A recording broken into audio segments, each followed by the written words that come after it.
How's it going, everybody? Welcome to General Hospital MV, my GH After Show. Let's jump into it, starting with Liesl and Scott. Last week I was super stoked to see the shenanigans that would go down with Scott, Liesl, and Peter in St. Lucia. Turns out we won't. The fun couple got on their private flight, but then it was hijacked. The plane seemed to hit some major turbulence, and then it got turned around, and then the oxygen mask deplete, and when they put them on, they both passed out, and I knew they were drugged because, hello, that's not how oxygen masks work. At this point, I'm wondering who could have done this, because Peter had literally just found out, practically when Liesl and Scott were boarding the plane, that Maxie was supposedly in St. Lucia, so it couldn't have been him. To make matters worse, the goons on the plane chucked Scott out of the plane, but thankfully they gave him a self-deploying parachute, and you'll never guess where he landed. Remember that camping trip that Elizabeth was going to take with Finn and their kids? Yup, that's exactly where Scotty landed. So cringy, so cheesy. By the way, what did you guys think of the scenes between Elizabeth and Finn during the camping trip? I know that they're trying to put them together,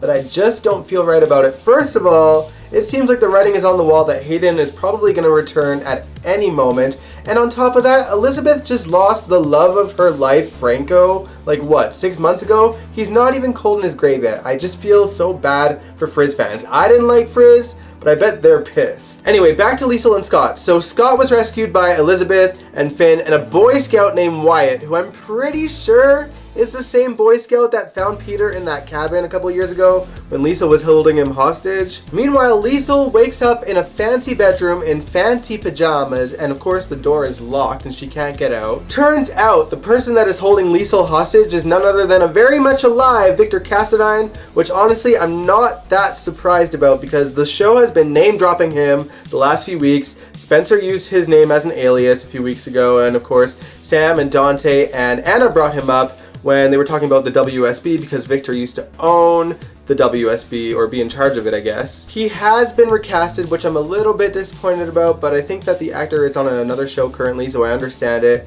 It's just weird because he's been playing Victor since the 80s, so it's, you know, it's a little bit upsetting. We don't exactly know his motives behind kidnapping Liesl. I mean, we know that he obviously had feelings for her, but she did shoot him and try to kill him point blank, so, I mean, personally, I wouldn't be going after her in that romantic kind of way, but this is the Cassadines we're talking about. They're not exactly the most rational people. Nicholas is still trying to justify pretending to be dead to Spencer, and Spencer, while completely valid in his anger, thinks it's rational to try to pretend to be a stalker, although, to be fair, Esme is clearly pulling the strings on that show. I'm gonna need someone to figure out that Esme is a psychopath pronto. Harmony already knows there's something off about that girl, and she did tell Alexis, but it's not like Alexis can just leave prison and go warn Spencer. The one good thing I can say about Esme is that she did build a bridge between Nicholas and Spencer, but let's face it, the only motive she had there was that she'd rather live in Windermere, a castle, than Spencer's grandmother's house with a psychiatrist watching them. If anyone can figure out that someone has psychopathic tendencies, it's Kevin Collins. And clearly, she wouldn't want that. Ava is preparing to leave town because of Esme, so hopefully if Kevin's not there to kind of witness her,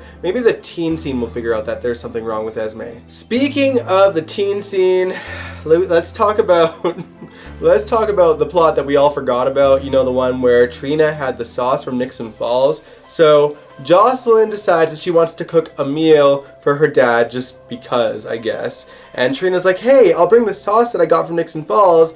And, you know, Joss brings that out with the dish. And obviously Jax wouldn't recognize the taste, but Jocelyn sure did, and she brings up the fact that Sonny's sauce tastes exactly like this, and that's impossible. Jax then recalls that he could have sworn that he's seen Sonny in Nixon Falls, and the wheels in his head start to turn. When Jax talks to Trina, she mentions that she didn't get to meet the person that made the sauce, but that she knows that it's a guy that works at the Tano as a bartender that made it. Later, he pays Ava a visit and asks her questions about the guy that Nina is seeing, and she says that she doesn't know much about him other than his name is Mike, and that she's very elusive and avoids questions about him all the time, and that pretty much convinces Jax to get the plane ready to go to Nixon Falls. Meanwhile, in Nixon Falls, Nina and Mike have their first official date, and it almost leads to sex until his watch gets stuck in Nina's hair, and she pulls it out and she reads the engraving, and then she has a crisis of conscience, and she's like, you know, I can't give myself to you fully unless you find out who you are. but she doesn't intend on telling him herself. She wants him to figure it out for himself. Nina girl, you know that regardless of whether he finds out from you or finds out from someone else, that this is gonna blow up in your face, so you might as well get it over with. I mean, I know you won't because this is a soap, but honestly girl, this is just gonna end badly for you no matter what. Okay, let's talk about the upcoming mob wedding that is coming a lot sooner than even I expected. Cyrus Renaud is making waves behind bars just like the last time, and he's definitely got some of the members of the Five family under his thumb. His only goal is to get revenge on everyone who wronged him, including Jason and Carly. Then of course there's Gladys, who is trying to warm up to the members of the Five family so that she can become a +1, and she does that by dissing Carly several times over and gets invited by one of them. That woman lives to make Carly uncomfortable, I swear. And speaking of uncomfortable, let's talk about Carly's bachelorette party. First of all, yes, Carly's bachelorette party is already happening. Apparently it's the day before the wedding, even though we heard that the wedding is on September 17th, which tells me that we are going to be sitting through a 2-week long Carly and Jason wedding that probably won't even happen.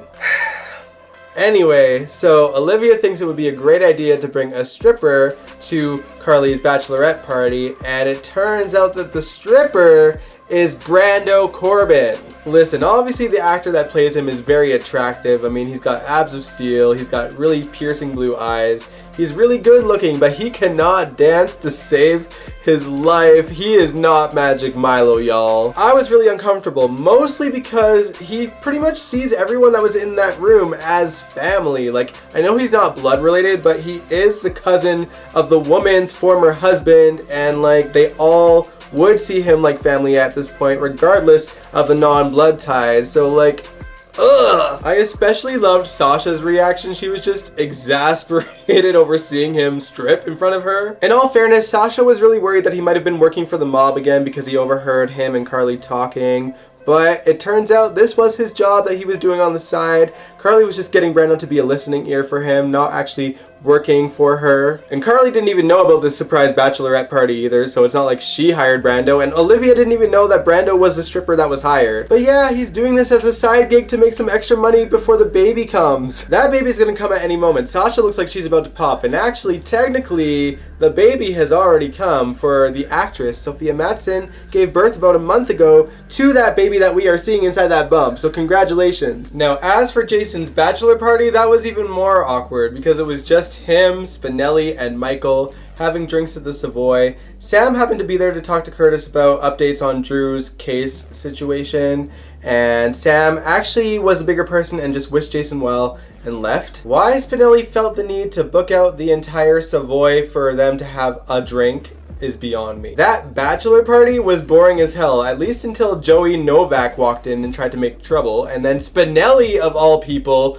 punched him, and then Dante shows up and arrests all of them. Honestly, I'm torn between calling this whole scenario awkward or just sad to watch. Like, I think it was the writer's attempt at comedy, and it just failed miserably. Alright, since I brought up Sam and Curtis, let's talk about the Drew situation. Now, Sam and Dante had asked Anna for the files on Drew's original plane crash, and when the three of them look into the files, they see that there was someone else on that plane, but their name wasn't disclosed. What was disclosed in that file was the company name that put that person on that plane, and that company had ties to Crichton Clark, which, as you know, was tied to Victor Cassadine and Helena Cassadine. It's where they were holding people hostage, like Drew and like Robin. Dante even did his recovery there. Maxie and Lulu were kidnapped there once. A lot of people were at Crichton Clark many times over the years. Anyway, so obviously that's how Victor Cassadine came up, and they think he's still dead, of course, and they just believe that perhaps he has some people still working for him inside the WSB. That's the information that Sam brought back to Curtis when she goes to the Savoy, and he brings up the fact that he knew someone that worked there at Crichton Clark.